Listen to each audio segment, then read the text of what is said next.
In today's video, I'm going to teach you how to create a custom webhook on make.com. Let's dive right in and explore the steps you need to follow.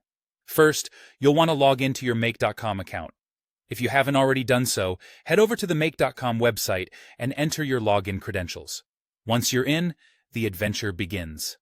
Now, after logging in, you'll find yourself on the main dashboard. What you're looking for here is the Scenarios section. This is where all the magic happens in terms of automation and integration. Locate the Scenarios section, and you should see an option to create a new scenario. Click on that, and you'll open up a blank canvas where our custom webhook will come to life. The next step is crucial because it sets the foundation for your webhook. You're going to add the webhook's trigger module to your scenario. To do this, look for the plus button within the scenario editor. It's your gateway to a wide variety of modules available on make.com. And trust me, it's quite the toolkit. Click the plus, and a search bar will emerge. In this search bar, type webhooks.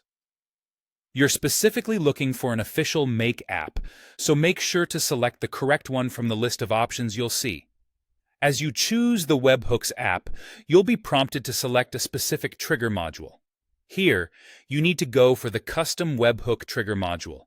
This selection is crucial as it allows you to define the specific event or action that will kick off your scenario.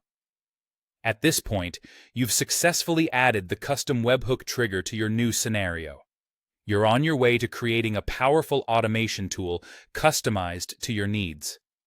Keep in mind that while this script doesn't cover the detailed settings and options available within the custom webhook module, experimentation will certainly enhance your understanding.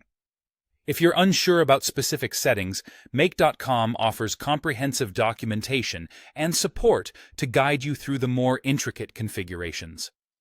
Congratulations on setting up your custom webhooks framework.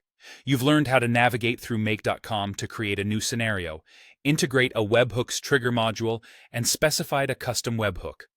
Ensuring every step is followed accurately will pave the way for a seamless execution of your events. Thank you for sticking with me through this journey of creating custom webhooks. I'm excited to see how you implement this tool into your workflows. Let me know in the comments if you have any questions or if there's more you'd like to learn. Until next time, happy automating!